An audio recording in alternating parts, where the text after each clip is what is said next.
سوچ میں ڈوبا بیٹھا رہا۔ آپ کوئی جواب کیوں نہیں دے رہے ہیں انکل؟ نازیہ جھنجھلا سی گئی۔ آپ میری کوئی مدد کر سکتے ہیں یا نہیں؟ میں سوچ رہا ہوں نازیہ بی بی، دراصل اسی قسم کے حالات کی وجہ سے شہر کی حالت بہت خراب ہو گئی ہے اور اس مرتبہ نازیہ نے اس کی بات کاٹی۔ وہ تو 1 سال سے میں بھی دیکھ رہی ہوں۔ ایسا معلوم ہونے لگا ہے جیسے ان لینڈ مافیا کے سامنے پولیس بے بس ہو گئی ہے۔ ٹارگٹ کلنگ پر بھی پولیس قابو نہیں پا سکی ہے۔ آپ صرف 1 سال سے دیکھ رہی ہیں، حالات تو برسوں سے بگڑتے چلے آ رہے ہیں۔ یہ حقیقت تھی کہ وہ سب کچھ 1 سال سے ہی نازیہ کی نظروں کے سامنے تھا۔ 1 سال پہلے تو وہ لندن میں زیر تعلیم تھی۔ والد کی سنگین بیماری کی وجہ سے تعلیم ادھوری چھوڑ کر آئی تھی اور ابھی تک اسے واپس جانے کا موقع نہیں ملا تھا، لیکن وہ یہاں کے حالات سے بے خبر بھی نہیں رہی تھی۔ والد سے اس کا رابطہ رہتا تھا اور ٹی وی چینلز کی وجہ سے بھی اسے آگاہی حاصل ہوتی رہتی تھی۔ حالات برسوں سے بگڑتے چلے آ رہے ہیں، نازیہ نے کسی قدر تلخی سے کہا، اور پولیس تماشا دیکھتی رہی ہے۔ آپ تو خیر لندن میں بیٹھی رہی ہیں، لیکن یہاں کے لوگ بھی نہیں جانتے کہ ان حالات کے پس منظر میں کیا کچھ ہے۔ خیر چھوڑیں، میں آپ کے معاملے میں معلومات حاصل کرتا ہوں۔ آپ کا پلاٹ کہاں ہے؟ نازیہ نے وضاحت سے جواب دے دیا۔ آپ بیٹھیں، ایس پی نے کھڑے ہوتے ہوئے کہا، میں ابھی معلومات حاصل کر کے آتا ہوں۔ اس نے اپنا موبائل اٹھایا اور دروازے کی طرف بڑھ گیا۔ نازیہ کو یہ بات عجیب سی لگی۔ کئی ٹیلی فون تو کمرے ہی میں موجود تھے، لیکن ایس پی موبائل پر معلومات حاصل کرنے کے لیے کمرے سے باہر چلا گیا تھا۔ شاید غلطی ہوئی ہے یہاں آ کر، نازیہ سوچنے لگی۔ ایس پی کو اپنے ہی علاقے کے حالات کی خبر نہیں تھی۔ نازیہ کی رہنمائی کرنے والا اندر آیا۔ وہ چائے کی ٹرے سنبھالے ہوئے تھا۔ اس کی ہدایت اسے ایس پی ہی سے ملی ہوگی۔ اس نے خود چائے بنا کر پیالی نازیہ کے سامنے رکھی، ساتھ میں کچھ بسکٹ وغیرہ بھی تھے۔ نازیہ اتنی دیر میں درد سر کا شکار ہو گئی تھی۔ اس نے بسکٹ وغیرہ کی طرف دھیان دیے بغیر چائے کی پیالی اٹھا لی۔ وہ چائے پی چکی تھی جب ایس پی رحمان واپس آیا۔ وہ اب بھی متفکر نظر آ رہا تھا۔ نازیہ سوالیہ نظروں سے اس کی طرف دیکھنے لگی۔ معاملہ خاصا گمبھیر ہے، ایس پی نے اپنی کرسی پر بیٹھتے ہوئے کہا۔ اپنا موبائل نمبر مجھے دے دیں، میں کل تک کچھ بتاؤں گا آپ کو۔ فوری طور پر تو کوئی ایکشن لینا میرے لیے مشکل ہوگا۔ نازیہ کو غصہ آ گیا، لیکن اس نے فوری طور پر کچھ کہے بغیر میز سے ہی ایک سلپ اٹھا کر اس پر اپنا موبائل نمبر لکھا اور سلپ ایس پی کی طرف بڑھانے کے بعد بولی، خوشی ہوئی آپ کا جواب سن کر۔ اس کے لہجے میں طنز تھا۔ آپ اس علاقے کے ایس پی ہیں، غنڈہ گردی آپ ہی کے علاقے میں ہو رہی ہے اور آپ فوری طور پر کوئی ایکشن نہیں لے سکتے؟ میں نے بتایا تھا آپ کو کہ یہاں کے حالات کا آپ کو صحیح طور پر علم نہیں ہے۔ آپ کو ہے؟ مجھے تو یقیناً ہے، لیکن میں نہایت معذرت کے ساتھ عرض کروں گا کہ اس بارے میں کسی کے سامنے بھی زبان نہیں کھول سکتا۔ مجھے اپنی ملازمت سے تو ہاتھ دھونے ہی پڑیں گے، لیکن کوئی اور نقصان بھی پہنچ سکتا ہے۔ اس کا مطلب تو یہ ہوا کہ یہاں عوام کی داد رسی کے لیے کوئی نہیں ہے، نازیہ نے تلخ لہجے میں کہا۔ ایس پی نے اس بات کے جواب میں کچھ کہنے کے بجائے پہلے تو ایک ٹھنڈی سانس لی اور پھر بولا، میں کہہ چکا ہوں نا نازیہ بی بی کہ میں اس معاملے میں کل تک کچھ بتا سکوں گا آپ کو۔ نازیہ اپنا بیگ اٹھا کے ایک جھٹکے سے کھڑی ہو گئی۔ میں آپ کے فون کا انتظار کروں گی، اس نے کہا اور مڑ کر تیزی سے دروازے کی طرف بڑھ گئی۔ واپسی پر اس کی ڈرائیونگ کا انداز پہلے سے بھی زیادہ جنونی تھا۔ نازیہ 3 سال پہلے انگلینڈ گئی تھی۔ اس کے والد ہی نے اسے اعلیٰ تعلیم حاصل کرنے کے لیے بھیجا تھا، لیکن وہ وہاں صرف سال بھر ہی رہ سکی۔ اسے اپنے والد کی بیماری کی خبریں ملنے لگیں جو اس کے ذہنی انتشار کا سبب بنی۔ پھر جب اسے علم ہوا کہ اس کے والد کو کینسر ہو گیا ہے تو وہ شدید جذباتی کیفیت میں انگلینڈ سے واپس آ گئی تھی۔ ڈاکٹرز کا خیال تھا کہ اس کے والد 6-7 ماہ سے زیادہ زندہ نہیں رہ سکیں گے، لیکن وہ 2 سال زندہ رہے تھے۔ 2 سال بعد نازیہ تنہا رہ گئی۔ کچھ دور یا قریب کے عزیز تھے تو صحیح، لیکن ان سبھی سے نازیہ کے والد کے تعلقات کبھی اچھے نہیں رہے تھے، اسی لیے میل جول بھی برائے نامی سا رہا تھا۔ خود نازیہ نے بھی اپنے زمانہ تدریس میں اپنے حلقہ احباب کو زیادہ نہیں پڑھایا تھا، اور جو تھوڑے بہت احباب تھے بھی تو نازیہ کا زیادہ تعلق صرف رخشی اور ثاقب سے رہا تھا۔ وہ دونوں نازیہ ہی کے طبقے سے تعلق رکھتے تھے لیکن صرف مالی اعتبار سے۔ ان دونوں ہی کے سرپرست ملازمت پیشہ کبھی نہیں رہے تھے۔ ان کا تعلق بزنس کمیونٹی سے تھا، جسے نازیہ کے والد کا تعلق ریٹائرمنٹ کے بعد بنا تھا۔ نازیہ سے ثاقب کے جذبات کا معاملہ دوستی سے کچھ آگے بڑھا ہوا تھا۔ اسے نازیہ پسند تھی، وہ اسے شادی کرنا چاہتا تھا، لیکن اس کے جذبات میں شدت بھی نہیں تھی۔ وہ ایک کاروباری شخص کا بیٹا تھا جو کچھ عرصے سے ایک سیاسی پارٹی میں بھی شامل ہو گئے تھے۔ بس ایک اچھے دوست بنے رہو، نازیہ نے اسے صاف صاف کہہ دیا تھا۔ رخشی پر اس نے اپنے ان خیالات کا اظہار کیا تھا کہ اس معاشرے میں کوئی لڑکی شادی کیے بغیر زندگی گزار ہی نہیں سکتی، اس لیے تو شادی تو وہ بھی کرے گی، لیکن فی الحال اس معاملے میں سنجیدہ نہیں۔ باپ کی بیماری کے دنوں میں نازیہ کا سارا وقت گھر پر ہی گزرا۔ کبھی کبھی وہ اپنے احباب کو بلا لیا کرتی تھی اور کچھ دوست اس کے والد کی مزاج پرسی کے لیے آ جایا کرتے تھے۔ سادہ آمد و رفت رخشی اور ثاقب ہی کی رہتی تھی۔ وہ دونوں اسے روزانہ فون بھی کرتے رہتے تھے۔ اس روز بھی ثاقب کا فون آیا جب نازیہ ایس پی صاحب سے ملنے کے بعد پولیس اسٹیشن سے اپنے گھر پہنچی۔ میں نے اس لیے فون کیا کہ آ رہا ہوں تمہاری طرف، ثاقب نے فون پر کہا۔ آج تو میری طبیعت بہت ڈل ہے ثاقب، کل کسی وقت آ جانا۔ طبیعت ڈل ہے تو پھر تو مجھے آنا ہی چاہیے۔ رخشی کو بھی فون کر دوں یا میں کر دیتا ہوں، وہ بھی آ جائے گی، گپ شپ میں دل بہل جائے گا تمہارا۔ نہیں ثاقب پلیز، میں آج بس آرام کرنا چاہتی ہوں۔ ویسے رخشی تو اپنے کسی عزیز کی شادی میں مصروف ہے، اس نے مجھے فون پر بتایا تھا کہ وہ کل شام تک مصروف رہے گی۔ اچھا تو میں کل 11-12 بجے کے قریب آؤں گا۔ ٹھیک ہے، نازیہ نے جواب دے کر رابطہ منقطع کر دیا۔ حقیقتاً اس کی طبیعت ڈل نہیں تھی، اس کے رگوں پہ میں صرف غصہ بھرا ہوا تھا، اور وہ سوچنا چاہتی تھی کہ ان حالات میں اسے کیا قدم اٹھانا چاہیے۔ اگرچہ چودھری رحمان نے دوسرے دن فون کرنے کا وعدہ کیا تھا، لیکن نازیہ کو اس سے زیادہ توقع نہیں تھی۔ ملک کے اور خصوصاً اپنے شہر کے حالات اس سے ڈھکے چھپے رہ ہی نہیں سکتے تھے۔ اس کی ساری زندگی ہی وہاں گزری تھی۔ صرف 1 سال کا عرصہ انگلینڈ میں گزرا تھا، لیکن وہاں بھی وہ الیکٹرانک میڈیا کے ذریعے اپنے شہر اور ملک کے حالات سے باخبر رہی تھی۔ پھر گزرے ہوئے 2 سالوں میں تو اس نے یہیں رہ کر دیکھ لیا تھا کہ صورتحال کافی گمبھیر ہو چکی تھی۔ ہر طرف غنڈہ گردی اور بدعنوانی کا راج تھا۔ کئی محکمے بربادی کے دہانے تک پہنچ چکے تھے۔ لا اینڈ آرڈر مذاق بن کر رہ گیا تھا۔ سب کچھ نازیہ کے سامنے تھا، لیکن یہ بات کبھی اس کے سان و گمان میں بھی نہیں آئی تھی کہ خود اسے بھی کسی وقت ایسی صورتحال کا سامنا کرنا پڑے گا۔ اپنے اس ذہنی خلفشار کے عالم میں وہ ٹی وی کا ایک ٹاک شو دیکھنے بیٹھ گئی۔ ٹاک شو میں یہ معاملہ زیر بحث تھا کہ ایک نہایت بدنام زمانہ دہشت گرد تارا افزین کو اسی دن عدالت سے بری کیا گیا تھا۔ ٹاک شو میں بحث چل رہی تھی کہ یہ بریت کیوں ہوئی اور اس کا ذمہ دار کون ہے، جبکہ داراب پولیس کو یہ بیان دے چکا تھا کہ اس پر لگائے جانے والے الزامات درست ہیں۔ وہ عدالت میں اپنے اس بیان سے مکر گیا تھا۔ ٹاک شو میں کوئی عورت کہہ رہی تھی، اس کا عدالتی بیان سامنے ہے کہ پولیس نے اس کا اعترافی بیان زبردستی لیا تھا۔ اس کے خلاف کوئی گواہی بھی نہیں تھی۔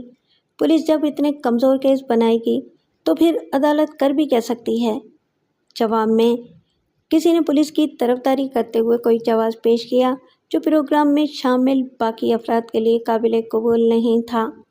نتیجہ یہ ہوا کہ سبھی زور زور سے بولنے لگے۔ اتنی چیخ پکار ہوئی کہ کسی کا موقف بھی سننے والے کی سمجھ میں نہیں آ سکتا تھا۔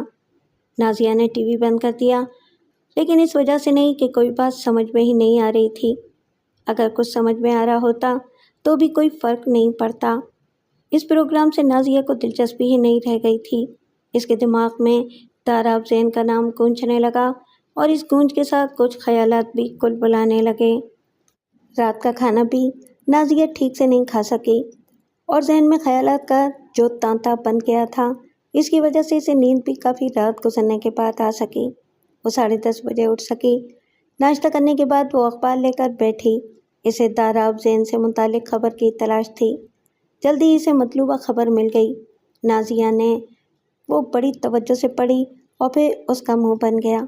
وہ داراب زین کے بارے میں جو بات جاننا چاہتی تھی، اس خبر سے جان نہیں سکی۔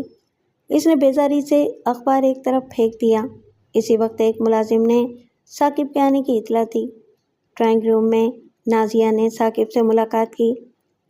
اب کیسی طبیعت ہے؟ ثاقب نے پوچھا۔ جیسی کل تھی، نازیہ نے سنجیدگی سے جواب دیا۔ ثاقب کچھ حیرت سے بولا، تم ڈل تو نظر نہیں آ رہی ہو، کل بھی نہیں تھی، مگر مجھ سے تم نے جھوٹ بولا تھا میں نے۔ نازیہ نے اس کی بات کاٹتے ہوئے کہا، کل میری جو کیفیت تھی وہ اس وقت بھی ہے۔ غصہ میری رگوں میں خون کی طرح دوڑ رہا ہے۔ ایسی کیا بات ہو گئی؟ ثاقب کی حیرت میں اضافہ ہوا۔ نازیہ چند لمحے کچھ سوچتی رہی، پھر اس نے وہ سب کچھ بیان کر ڈالا جو اس کے غصے کا سبب تھا۔ ساری بات مکمل کرنے کے بعد وہ بولی، یہ سب کچھ میں نے تمہیں اس لیے بتایا ہے کہ تم میری کچھ مدد کر سکو۔ کوئی اچھا وکیل تلاش کرنا ہے؟ نہیں، نازیہ نے فوراً جواب دیا، مجھے عدالت کا دروازہ نہیں کھٹکھٹانا۔ پھر کیا چاہتی ہو؟ اس کے علاوہ کیا بھی کیا جا سکتا ہے؟ قانونی کارروائی سے کوئی فائدہ نہیں ہوگا۔ زمینوں پر قبضہ کرنے والے ان لوگوں کے سرپرست بڑے سربراہ لوگ ہوں گے۔ ہمارے معاشرے سے اب تعاون اٹھنے لگا ہے ثاقب۔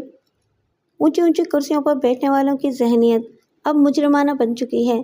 قانون کو وہ اپنی جیب میں ڈالے پھرتے ہیں۔ پھر تم کیا چاہتی ہو؟ آج کا اخبار پڑھا تم نے؟ سرسری سی نظر ڈالی تھی۔ رات کو ٹی وی چینلز کے اتنے شوز دیکھ لیتا ہوں کہ حالات سے بڑی حد تک آگاہی ہو جاتی ہے۔ تو پھر ٹاک شو سے ہی تمہیں معلوم ہو گیا ہوگا کہ عدالت نے کل ایک نامور دہشت گرد کو بری کیا ہے۔ تمہارا اشارہ داراب زین کی طرف تو نہیں؟ اسی کی بات کر رہی ہوں۔ تمہیں اپنے معاملے سے دلچسپی ہے یا دہشت گردوں سے؟ اپنے ہی معاملے کی وجہ سے مجھے داراب زین کا خیال آیا ہے۔ وہ کیوں؟ ثاقب کے چہرے پر پھر حیرت کا تاثر ابھرا۔ یہ لوگ پیسے کے حصول ہی کے لیے دہشت گرد بنتے ہیں نا؟ پیسے کے لیے بھی بنتے ہیں، کچھ اور مقاصد بھی ہوتے ہیں ان کے، لیکن کسی بڑی رقم کے عوض یہ کسی کے لیے بھی کوئی بھی کام کر سکتے ہیں، کم از کم مجھے اس کا یقین ہے۔ تم چاہتی کیا ہو نازیہ؟ ثاقب کے لہجے میں الجھن تھی۔ تمہیں علم ہے کہ میرا وہ پلاٹ جس علاقے میں ہے وہاں کی زمین بہت مہنگی ہو چکی ہے۔ پلاٹ 2000 گز کا ہے۔ میرا خیال ہے کہ تم اس کی قیمت کا بھی اندازہ لگا سکتے ہو۔ اب میں اس پلاٹ کی قیمت سے زیادہ رقم خرچ کرنے کے لیے بھی تیار ہوں، اگر اس گروپ کو تگنی کا ناچ نچایا جا سکے، جس کے آدمیوں نے مجھ پر کئی گندے فکرے بھی کسے تھے۔ ثاقب نہایت تشویش سے نازیہ کی طرف دیکھنے لگا۔ اب بتاؤ، نازیہ پھر بولی، تم کسی طرح داراب زین کا پتہ لگا سکتے ہو؟ میں اسے رابطہ کرنا چاہتی ہوں ثاقب۔ وہ جو رقم بھی طلب کرے گا میں دوں گی اسے، اگر وہ میرا یہ کام کر سکے۔ میں سمجھتی ہوں کہ اس کا پتہ لگانا کوئی ناممکن کام نہیں۔ پولیس کے کسی آدمی سے یا کسی اخباری رپورٹر کے ذریعے داراب زین کا ٹھکانہ معلوم کیا جا سکتا ہے۔ اگر ان دونوں ہی اداروں میں تمہارا کوئی شناسہ نہیں ہے تو کسی کو بناؤ، خواہ اس کے لیے بھی رقم خرچ کرنا پڑے۔ ثاقب کی تشویش میں اضافہ ہوا۔ تم قانون اپنے ہاتھ میں لینا چاہتی ہو؟ اب عزت سے زندہ رہنے کی شاید یہی ایک صورت باقی رہ گئی ہے، نازیہ نے بے حد سنجیدگی سے کہا۔ اگر کسی کو شہر میں زندہ رہنا ہے تو اس کے لیے ضروری ہے کہ اپنا قانون وہ خود بنائے۔ تم انتہا پسندانہ سوچ کی طرف جا رہی ہو۔ جا رہی ہوں نہیں، جا چکی ہوں، نازیہ نے مضبوط لہجے میں کہا۔ اگر تم میری خاطر اتنا بھی نہ کر سکے تو پھر میں کوئی اور ذریعہ تلاش کروں گی، یہ میرا اٹل فیصلہ ہے۔ مجھ پر جو گندے فکرے کسے گئے تھے وہ اس وقت بھی میرے دل و دماغ کو سانپ کی طرح ڈس رہے ہیں۔ میں اب اس طرح سوچنے پر مجبور ہو گئی ہوں فوری طور پر تو میں نے قانون ہی کا سہارا لینا چاہا، لیکن ایس پی چودھری رحمان کی باتوں اور اس کے رویے نے مجھے مایوس کر دیا ہے۔ ہو سکتا ہے کہ ایس پی رحمان کا فون آ جائے، تمہیں اس کا انتظار کرنا چاہیے۔ ہو سکتا ہے کہ وہ کوئی معقول تدبیر کر سکیں۔ نازیہ چند لمحے کچھ سوچتی رہی۔ مجھے یقین ہے کہ اگر اس کا فون آیا بھی تو اس کی باتیں میرے لیے مایوس کن ہی ہوں گی، لیکن میں تمہیں یہ کہنے کا موقع نہیں دینا چاہتی کہ میں نے ایک دوست کا مشورہ نہیں مانا۔ میں شام تک فون کا انتظار کیے لیتی ہوں، لیکن مجھے یقین ہے کہ مجھے چلنا تو اسی راستے پر پڑے گا جس پر چلنے کا میں فیصلہ کر چکی ہوں۔ ثاقب پرتشویش نظروں سے نازیہ کی طرف دیکھتا رہ گیا۔ نازیہ چند لمحے غور سے اس کی طرف دیکھتی رہی اور پھر بولی، مجھے امید ہے کہ تم دوستی نبھاؤ گے، میری خاطر یہ کام ضرور کرو گے۔ پولیس یا اخبار کا کوئی شخص تمہیں دارا افزین کے بارے میں بتا سکتا ہے۔ اگر کسی سے تمہاری کوئی واقفیت نہ بھی ہو تو بھی کوئی مسئلہ نہیں، واقفیت پیدا کرنا کوئی ناممکن کام نہیں۔ نازیہ، ثاقب نے سنجیدگی سے کہا، میں تمہیں اس خطرناک راستے پر چلنے نہیں دوں گا۔ نازیہ کا منہ بن گیا۔ دوست، مشورہ تو دے سکتے ہیں لیکن حکم نہیں چلا سکتے۔ کیا ایسا نہیں ہوا کہ 2 مرتبہ میں نے تمہیں کچھ کام کرنے سے روکا لیکن تم نے میری بات نہیں مانی؟ اس پر میں تم سے ناراض تو نہیں ہوئی؟ ہر شخص اپنی مرضی کا مالک ہوتا ہے۔ میرے معاملات کی نوعیت کچھ دوسری تھی، ثاقب نے جواب دیا۔ قانون سے تصادم کا کوئی خطرہ نہیں تھا ان کاموں میں، لیکن تم جو کچھ کرنا چاہتی ہو اس میں خود تمہاری زندگی بھی خطرے میں پڑ سکتی ہے۔ مجھے اپنی زندگی کا نہیں، عزت کا پاس ہے۔ مجھ پر گندے فکرے کس کر میری جو بے عزتی کی گئی تھی اس کا انتقام تو میں ضرور لوں گی۔ تم مجھے کسی طرح بھی روک نہیں سکتے ہو۔ کیا پولیس کے پاس جا کر انہیں میری اس سوچ کے بارے میں بتاؤ گے؟ خیر، اب ایسا بھی نہیں ہے کہ میں تمہارے لیے کوئی دوسری مشکل کھڑی کر دوں۔ دوست ہوں تمہارا، دشمن نہیں ہوں۔ ابھی میں نے کہہ دیا تھا کہ میں تمہیں اس راستے پر چلنے نہیں دوں گا، لیکن یہ میں نے دوستی کے ذوق میں کہا تھا۔ میں اس پر قادر نہیں ہوں کہ تمہیں کسی اقدام سے روکوں۔ بہرحال مشورہ یہی دوں گا کہ اس خطرناک راستے پر چلنے کا خیال دل سے نکال دو۔ صاف صاف کہو کہ تم میرا یہ کام کرنا ہی نہیں چاہتے۔ صاف صاف ہی کہا ہے میں نے۔ جب میں تمہیں اس راستے سے گریز کرنے کا مشورہ دے رہا ہوں تو اس کا مطلب یہی ہوا کہ میں اس معاملے میں تم سے کوئی تعاون نہیں کروں گا۔ تو پھر اب تم جا سکتے ہو، نازیہ نے بے رخی سے کہا۔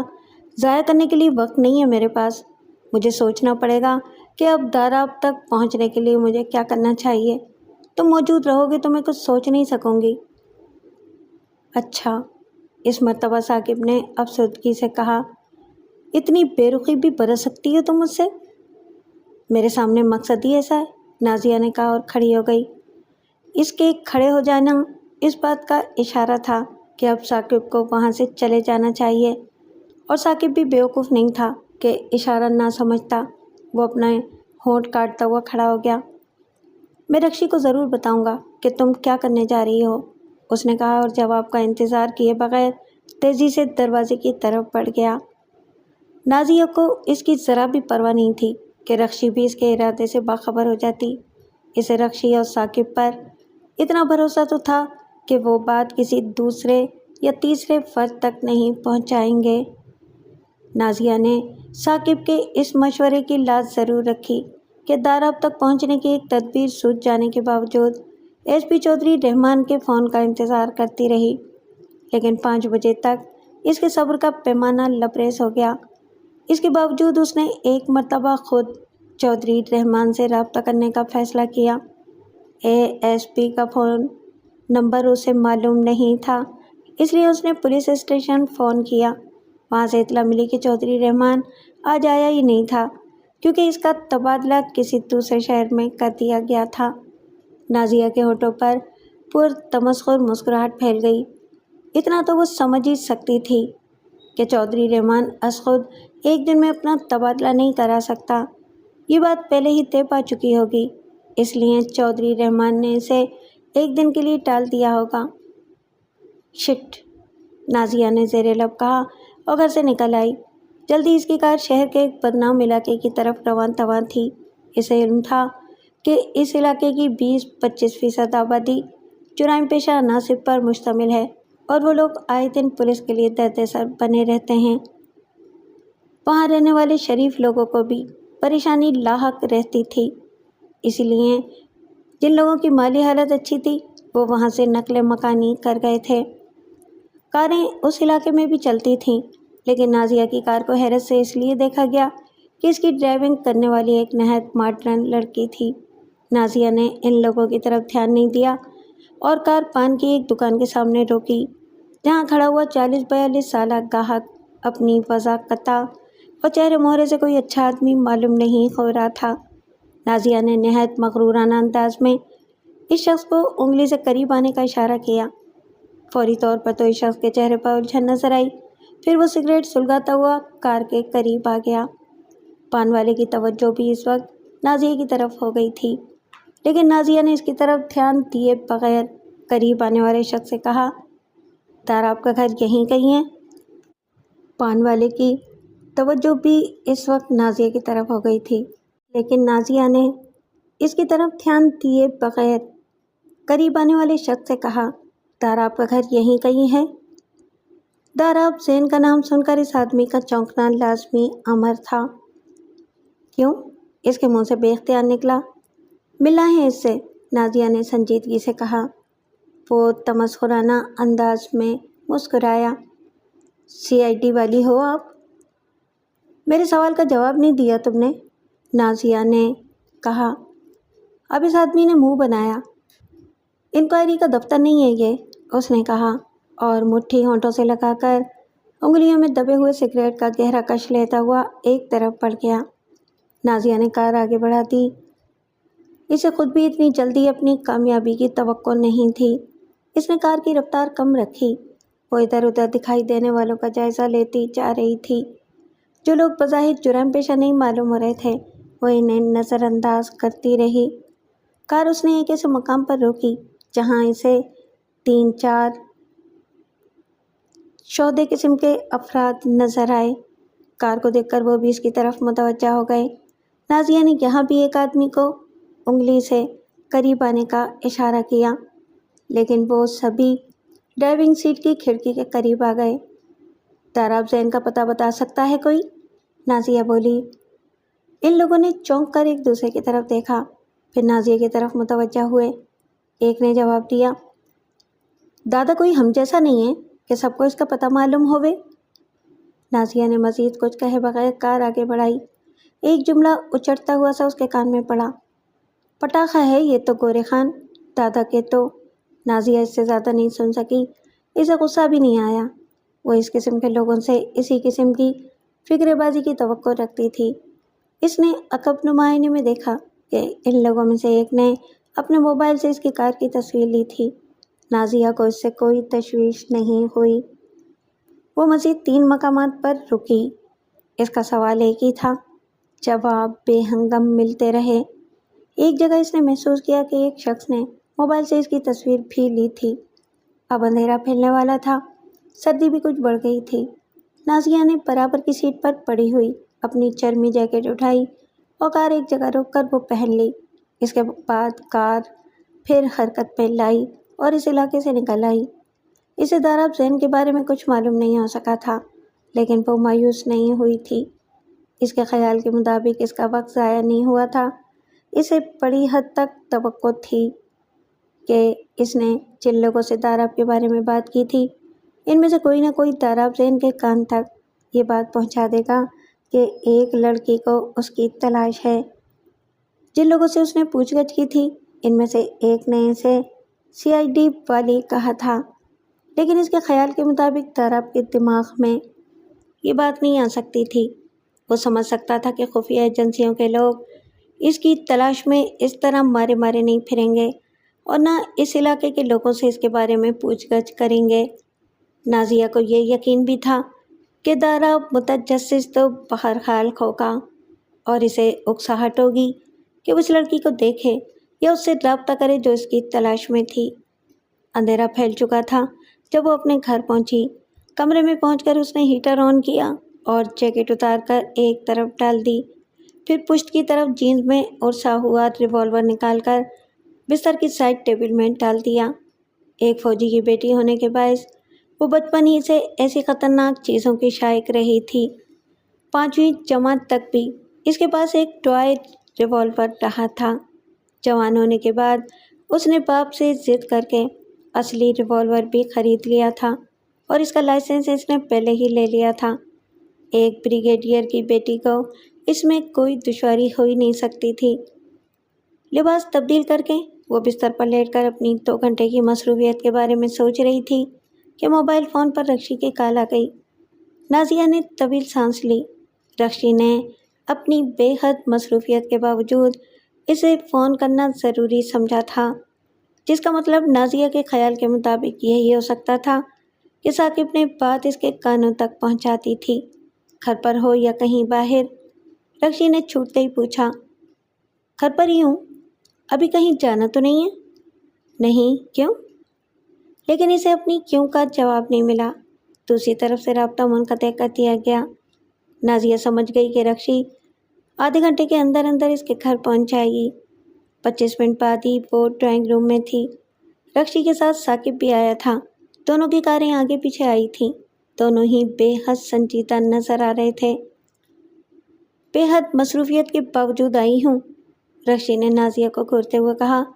ثاقب سے وہ سب کچھ سن کر میرے پیروں تلے سے زمین نکل گئی ہے۔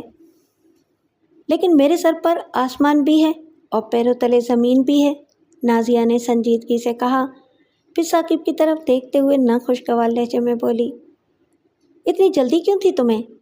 کہ رکشی کو مصروفیت کے عالم میں ڈسٹرب کیا؟ ثاقب کے بجائے رکشی بول پڑی، اچھا کیا ہے ثاقب نے جلدی کر کے، تم نہ جانے کب کیا قدم اٹھا بیٹھو۔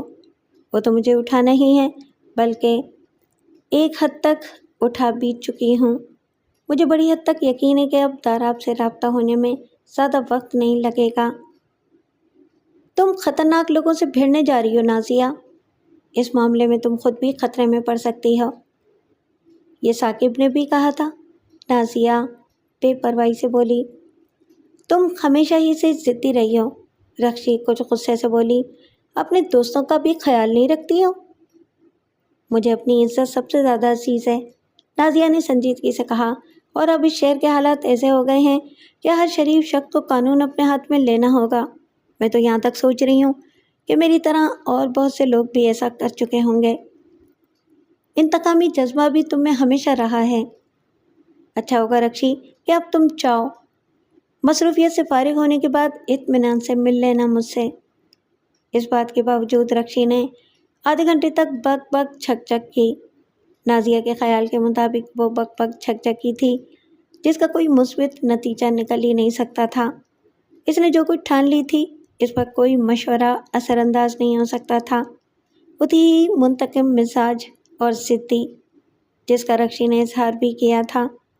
آدھے گھنٹے بعد جب وہ دونوں رخصت ہوئے تو ان کے چہروں سے فکر مندی عیاں تھی۔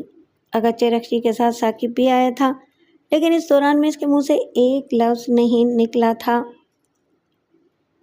ذہنی انتشار کے باعث کھانے پینے کو بھی نازیہ کا دل نہیں چاہ رہا تھا، لیکن رات کے کھانے پر اس نے اپنے ساتھ زبردستی کی اور اپنی خوراک کے مطابق ہی کھایا۔ اسے یہ خیال آ گیا تھا کہ ان حالات میں اسے اپنی جسمانی طاقت بحال ہی رکھنی چاہیے۔ اس رات بھی اسے دیر تک نیند نہیں آئی اور مسلسل سوچ بچار کے باعث آدھی رات کے بعد اس کے سر میں درد ہو گیا۔ اس نے چائے بنانے کے لیے اپنے کمرے سے نکل کر کچن کا رخ کیا۔ یہ اس کی عادت تھی کہ جب ملازمین سو چکے ہوتے تو وہ بے حد ضروری کام کے بغیر ان میں سے کسی کو نہیں اٹھاتی تھی۔ یہ عادت اسے اپنے باپ سے ورثے میں ملی تھی۔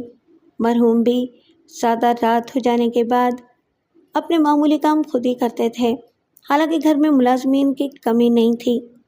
چائے بنا کر نازیہ کپ اپنے کمرے میں لے آئی۔ چائے پینے سے اس کے سر کے درد میں کمی آئی اور پھر اس نے سوچ بچار سے کنارہ کش ہونے کی کوشش کی۔ مسلسل سوچتے رہنے سے کوئی فائدہ نہیں تھا، نیند ہی غارت ہوتی۔ اس کی یہ سوچ رنگ لائی اور وہ سو گئی، ورنہ دوسری رات کا زیادہ حصہ بھی جاگتے ہوئے ہی گزرتا۔ صبح اس نے غسل کرنے کے بعد ناشتہ کیا، اور پھر اخبار اٹھا کر خبروں پر نظر دوڑانے لگی۔ کوئی خاص خبر اسے دکھائی نہیں دی، بس وہی ٹارگٹ کلنگ کا شکار ہونے والوں کی تعداد، پتہ خوروں کے خلاف تاجران کا واویلا، سیاسی جماعتوں کے ایک دوسرے پر الزامات۔ نازیہ نے سرخیوں پر نظر دوڑانے کے بعد اکتائے ہوئے انداز میں اخبار ایک طرف ڈال دیا۔ روزانہ اسی قسم کی خبریں شائع ہو رہی تھیں۔ پڑھنے کے لیے کوئی اچھی خبر ان کا ہو گئی تھی۔ نازیہ اپنے اس قدم کے بارے میں سوچنے لگی جو اس نے گزشتہ روز اٹھایا تھا۔ اس کی دانست میں امکانات اس بات کے بھی تھے کہ اس کی اور اس کی کار کی جو تصاویر موبائل سے لی گئی تھیں وہ بھی داراب تک پہنچ جاتیں۔ اس صورت میں داراب ذہن کار کے نمبر کے ذریعے اس کے گھر کا پتہ لگا سکتا تھا، لیکن اس میں کتنا وقت لگتا اس کا اندازہ لگانا ممکن نہیں تھا، اور نازیہ بے چین تھی کہ داراب سے اس کا رابطہ جلد از جلد ہو۔ وہ سوچنے لگی کہ اس سلسلے میں وہ مزید کیا کر سکتی ہے۔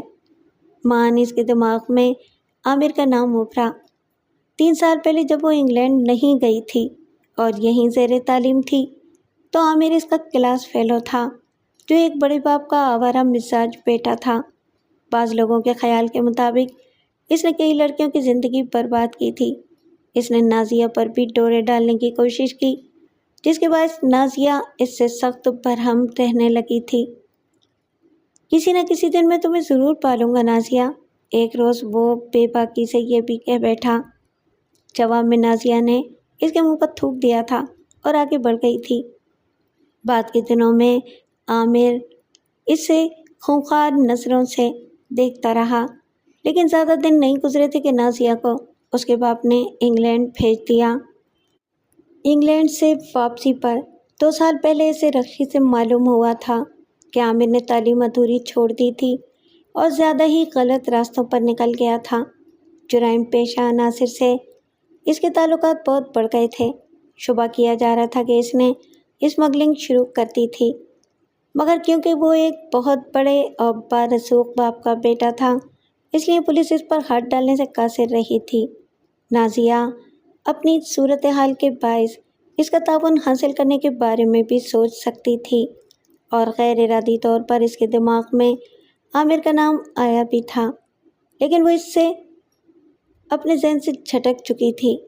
اسے خوب احساس تھا کہ اگر اس نے پرانی چپکلش بھلا کر عامر سے رابطہ کیا اور اس سے تعاون چاہا تو یہ عامر کے لیے ایک سنہری موقع ہوگا۔ وہ اس سے اپنے تعاون کا وہی معاوضہ طلب کرے گا جس کی خواہش کا اظہار وہ کر بھی چکا تھا۔ نازیہ نے بڑی نفرت سے وہ نام اپنے دماغ سے جھٹک دیا اور گھر سے باہر نکلنے کے لیے تیار ہونے لگی۔ اسے خیال آیا تھا کہ اپنے پلاٹ کی طرف ایک چکر لگا لے اور دیکھے کہ بات کہاں تک پہنچی۔ وہ یہ تو دیکھ چکی تھی کہ وہاں کام بہت تیزی سے کیا جا رہا تھا، اس لیے اس کا خیال تھا کہ شاید اب 4 دیواری کھڑی کرنے کا کام بھی شروع ہو گیا ہو۔ کام شروع ہو چکا ہوتا یا نہ ہوتا اس سے فی الحال نازیہ کے لیے کوئی فرق نہیں پڑ سکتا تھا، لیکن محض تجسس کے باعث وہ گھر سے روانہ ہو گئی۔ معمول کے مطابق وہ جینس میں تھی۔ موسم ابھی سردی تھا اس لیے اس نے جیکٹ بھی پہن لی تھی۔ اس جیکٹ کا فائدہ یہ بھی تھا کہ اگر اسے کسی جگہ کار سے اترنا پڑتا تو کمر پر اس کی جینس میں ارسا ہوا ریوالور کسی کو دکھائی نہیں دیتا۔ ریوالور اس نے گزشتہ روز سے ہی اپنے ساتھ رکھنا شروع کیا تھا۔ اس نے خود کو جن حالات سے دوچار کر لیا تھا، ان حالات کا تقاضا یہی تھا کہ وہ حفظ متقدم کے طور پر ریوالور اپنے ساتھ رکھے۔ جب اس کی کار اپنے پلاٹ کے پاس سے گزری تو وہاں اسے نہ تو وہ شہدے قسم کے لوگ نظر آئے اور نہ مزدور۔ اس کے خیال میں یہ تو ممکن ہی نہیں تھا کہ کام روک دیا جاتا، لیکن اس کا امکان تھا کہ سردی کی وجہ سے وہ لوگ دیر سے آتے ہوں۔ اس وقت 10 ہی بجے تھے اور ابھی فضا کی ٹھنڈک میں نمایاں کمی نہیں آئی تھی۔ نازیہ آگے چلی گئی۔ اس نے بے خیالی میں ایک ایسا موڑ لیا تھا کہ جلد ہی وہ قبرستان قریب آ گیا جہاں اس کے باپ کی تدفین ہوئی تھی۔ جذباتی ہو کر اس نے کار روک دی اور اسے ایک طرف کھڑا کر کے قبرستان میں گئی۔ اپنے باپ کی قبر پر اس نے افسردگی کے عالم میں 1 گھنٹہ گزار دیا۔ افسردگی کے باوجود اتنی دیر تک اسے یہ احساس بھی ہوتا رہا کہ وہ دنیا میں اکیلی نہیں رہ گئی تھی، اس کے باپ کی روح اس کے ساتھ تھی۔ گھنٹہ بھر بعد وہ قبرستان سے نکل کر کار میں بیٹھی اور وہاں سے روانہ ہو گئی۔ گھر پہنچ کر وہ اپنے کمرے میں جا لیٹی۔ فی الحال اس کے لیے کسی قسم کی مصروفیت تھی ہی نہیں۔ اسے اپنے باپ کے چھوڑے ہوئے کاروبار پر توجہ تو دینا تھی، مگر فی الحال اس کی ذہنی حالت ایسی نہیں تھی کہ وہ اس قسم کے معاملات میں دلچسپی لے سکتی۔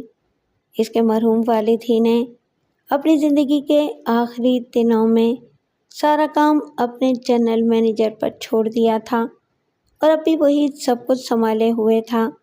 نازیہ کو اس کی فکر بھی نہیں تھی کہ اگر وہ کچھ خرد برد کر بیٹھا تو کیا ہوگا۔ 1 بجے تک وہ اپنے کمرے ہی میں پڑی خیالات میں ڈوبی رہی۔ پھر دوپہر کا کھانا کھانے کے بعد وہ پھر اپنے پلاٹ کی طرف جانے کے لیے گھر سے نکل کھڑی ہوئی۔ اب اس نے جیکٹ اتار دی تھی اور ریوالور کمر میں ارسنے کے بجائے وینٹی بیگ میں ڈال لیا تھا۔ ایک چوراہے پر اسے عین اس وقت رکنا پڑا جب سگنل بند ہوا تھا۔ وہ سگنل 1.5 منٹ تک بند رہتا تھا۔ پھر بمشکل 50 سیکنڈ گزرے ہوں گے کہ نازیہ کو کھٹ کھٹ کی آواز نے چونکایا۔ اس نے بے اختیار بائیں جانب کی کھڑکی کی طرف دیکھا۔ ایک شخص جھکا ہوا کھڑکی کے شیشے سے اس کی طرف دیکھ رہا تھا۔ اس نے انگلی سے کھڑکی کا شیشہ کھٹکھٹایا ہوگا۔ اس نے سر پر مفلر باندھ رکھا تھا اور مفلر کا ایک سرا اپنے چہرے کے سامنے کر لیا تھا۔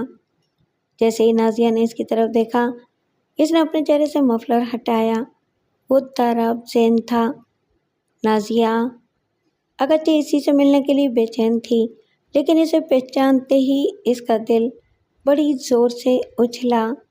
یہ اس کی زندگی کا پہلا موقع تھا کہ وہ کسی نامی گرامی دہشت گرد کے سامنے تھی۔ تاراب نے اپنا چہرہ مفلر سے پھر چھپا لیا۔ اس نے نازیہ کے چہرے سے اندازہ لگا لیا ہوگا کہ وہ اسے پہچان چکی تھی۔ کار کا دروازہ کچھ لاک تھا، اس لیے تاراب کو شیشہ کھٹکھٹانے کی ضرورت پیش آئی تھی، ورنہ تیزی سے دروازہ کھول کر اندر آ بیٹھنا اس کے لیے ذرا بھی مشکل نہیں ہوتا، کیونکہ کار کھڑی ہوئی تھی۔ نازیہ چند لمحے کے لیے سکتے کسی حالت میں رہ گئی۔ غالباً تاراب کا اس طرح ملنا اس کے لیے غیر متوقع تھا۔ تاراب نے پھر شیشہ کھٹکھٹاتے ہوئے سگنل کی طرف دیکھا، جہاں بدلتے ہوئے ہندسے ظاہر کر رہے تھے کہ 7 سیکنڈ گزر چکے تھے۔ پھر جب 9واں سیکنڈ آیا تو نازیہ آٹومیٹک لاک کھول چکی تھی۔ تاراب تیزی سے دروازہ کھول کر کار میں آ گیا۔ نازیہ کے برابر کی سیٹ پر بیٹھتے ہوئے اس نے بڑے اطمینان سے دروازہ بند کیا اور بولا، تم کیسی لڑکی ہو کہ مجھ سے ملنا چاہتی تھی لیکن مجھے دیکھ کر پریشان ہو گئی؟ میں پریشان نہیں ہوئی تھی، بلکہ نازیہ نے اپنی بات ادھوری چھوڑی، مکمل نہیں کی اور بولی، تم اس طرح کیسے آ گئے؟ اوہ، یکایک تاراب کے منہ سے نکلا اور مفلر جو اس کے چہرے سے ہٹ گیا تھا وہ اس نے جلدی سے پھر چہرے پر کر لیا۔ کیا ہوا؟ نازیہ نے جلدی سے پوچھا۔ ٹریفک کانسٹیبل مجھے دیکھ کر چونک گیا تھا اس مرتبہ۔ اوہ، نازیہ کے منہ سے نکلا۔ وہ فوری طور پر اس خیال سے پریشان ہو گئی تھی کہ ایک دہشت گرد کو اس کی کار میں بیٹھا دیکھ لیا گیا تھا اور دیکھنے والا بھی ایک پولیس کانسٹیبل تھا۔ تاراب نے غالباً اس کی زیادہ پرواہ نہیں کی اور نازیہ سے بولا، مجھے کل ہی معلوم ہو گیا تھا کہ تم میری تلاش میں ہو۔ کار کی اور تمہاری تصویر بھی مجھے مل گئی تھی۔ آج صبح میں نے معلوم کروا لیا کہ اس نمبر کی کار کس کی ہے۔ تمہارا پتہ بھی معلوم ہو گیا۔ میں خود تمہارے گھر کا جائزہ لینے کے لیے ابھی وہاں پہنچا تھا۔ اسی وقت تمہاری کار پھاٹک سے نکلتی دکھائی دی تو اپنی کار میں تمہارے پیچھے چل پڑا۔ تمہاری کار؟ ہاں، وہ پیچھے آ رہی ہے۔ میرے ساتھ ایک اور بندہ بھی تھا، وہی چلا رہا ہے کار۔ میں نے اسے کہہ دیا تھا کہ وہ پیچھے لگا رہے۔ تاراب نے جواب دیا، یہاں سگنل کی وجہ سے تمہیں رکنا پڑا۔ یہ میرے لیے بڑا اچھا موقع تھا۔ فوری طور پر نازیہ کی سمجھ میں نہیں آ سکا تھا کہ اسے کیا کہنا چاہیے۔ تاراب ہنسا، بہت خوبصورت لڑکی ہو تم، اس لیے میرا دل بھی چاہا کہ تم سے ملوں۔ یہ تو مجھے یقین تھا۔ کہ تمہارا تعلق کسی خفیہ ایجنسی سے نہیں ہوگا، لیکن میں حیران بھی تھا، اب بھی حیران ہوں۔ آخر کیوں تلاش تھی تمہیں میری؟ تم خوبصورت ہی نہیں، بہادر بھی ہو۔ اس عمر کی لڑکیاں تو میرے سائے سے بھی بچنا چاہتی ہوں گی۔ نازیہ کچھ پریشان ہو گئی۔ تاراب نے 2 مرتبہ اس کی خوبصورتی کا ذکر کیا تھا، اس لیے نازیہ کے دماغ میں یہ خیال ابھرا تھا کہ کیا تاراب بھی اس سے اس قسم کا مطالبہ کر سکتا ہے جس کی خواہش عامر کو تھی۔ چند لمحے بعد تاراب پھر بولا، تم کچھ بولو گی بھی یا صرف یہ چاہتی ہو کہ میرے ساتھ لانگ ڈرائیو پر نکلو؟ کار اب حرکت میں آ چکی تھی، لیکن اسے حرکت میں لانا نازیہ کا لاشعوری فعل تھا۔ اسے بالکل خیال نہیں تھا کہ سگنل کب سبز ہوا تھا۔ مجھے ایک کام ہے تم سے، نازیہ بولی۔ مجھ سے کام؟ تاراب کے لہجے میں حیرت تھی۔ تم جیسی خوبصورت لڑکی کا مجھ سے کیا کام پڑ سکتا ہے؟ نازیہ کا ذہن پھر تھوڑا سا منتشر ہوا، کیونکہ تاراب کی زبان پر تیسری مرتبہ خوبصورت کا لفظ آیا تھا۔ کام بہت خطرناک ہے، نازیہ کچھ رک کر بولی۔ اچھا؟ تاراب دھیرے سے ہنسا۔ تاراب کے لیے بھی کوئی کام خطرناک ہو سکتا ہے؟ یہ میں نے اپنی سوچ کے مطابق کہا ہے۔ نازیہ نے کار اب ایک ایسی سڑک پر موڑ لی تھی جہاں ٹریفک قدرے کم ہوتا تھا۔ میں کسی کے قتل کو خطرناک ہی سمجھتی ہوں۔ قتل؟ اس مرتبہ تاراب چونکا۔ ہاں، نازیہ نے کہا، کچھ لوگوں نے میرے قیمتی پلاٹ پر قبضہ کر لیا ہے۔ خیر یہ بات تو مجھے زیادہ مشتعل نہیں کرتی، لیکن ان لوگوں نے میرے ساتھ بدتمیزی کی۔ آج کل کئی لینڈ مافیا ہمارے شہر میں سرگرم ہیں، ان کا تعلق بھی کسی لینڈ مافیا سے ہوگا۔ تم قانون کا سہارا بھی تو لے سکتی ہو۔ قانون؟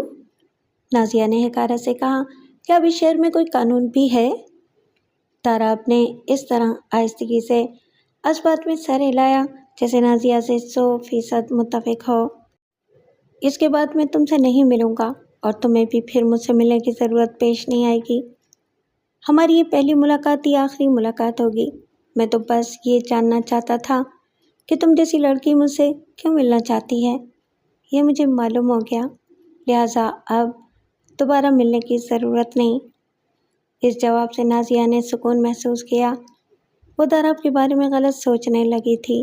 اگر وہ اس قسم کا آدمی ہوتا تو ہرگز نہیں کہتا کہ یہ ان کی آخری ملاقات ہوگی۔ اطمینان حاصل ہوتے ہی نازیہ بے جھجک بات کرنے کے موڈ میں آ گئی۔ لیکن میں یہ کام تمہیں سے لینا چاہتی ہوں۔ میں نے کہا نا، میں ایسے چھوٹے موٹے کام نہیں کرتا جو 2-4-5 لاکھ میں ہو جاتے ہیں، اور اگر کبھی مجھے کسی وجہ سے ایسا کوئی کام کرنا بھی پڑے گا تو معاوضہ میں اپنی مرضی کے مطابق لوں گا۔ میں تمہیں منہ مانگا معاوضہ دوں گی۔ اچھا؟ تاراب ہنسا۔ کتنے آدمیوں کو قتل کرنا ہے؟